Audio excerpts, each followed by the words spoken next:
আল্লাহকে কে সৃষ্টি করবে? আল্লাহ যদি সব সৃষ্টি করে থাকে, নাউজুবিল্লাহ, আল্লাহকে কে সৃষ্টি করবে? আল্লাহকে যদি কেউ সৃষ্টি করে থাকে তাহলে সে তো আল্লাহর স্রষ্টা হয়ে যাবে, তাই নয় কি? নাউজুবিল্লাহ। তাহলে এভাবে পিছনে যেতে যেতে তো একটা জায়গায় শেষ হতে হবে। আমরা যখন ফিলোসফি পড়েছিলাম একটা তত্ত্ব ছিল, তার নাম হচ্ছে কার্যকারণ তত্ত্ব। কার্যকারণ তত্ত্ব মানে হচ্ছে প্রত্যেকটা কাজের পিছনে একটা কারণ থাকে, ঠিক আছে? এই যে ব্যথা হচ্ছে কেন? কোন একটা কারণ আছে।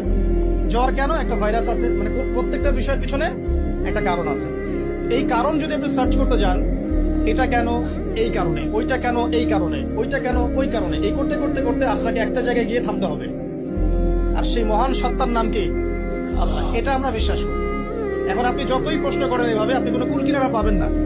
এই জন্য নবী সাল্লাল্লাহু আলাইহি ওয়াসাল্লাম বলেছেন, যখনই তোমাদের মধ্যে এই চিন্তা আসবে যে আল্লাহ পাক সবকিছু সৃষ্টি করেছেন, তাকে আবার কে সৃষ্টি করলো, তখন আউযু বিল্লাহি মিনাশ শাইতানির রাজিম পরে বাম দিকে 3 বার থুতু ফেলবে।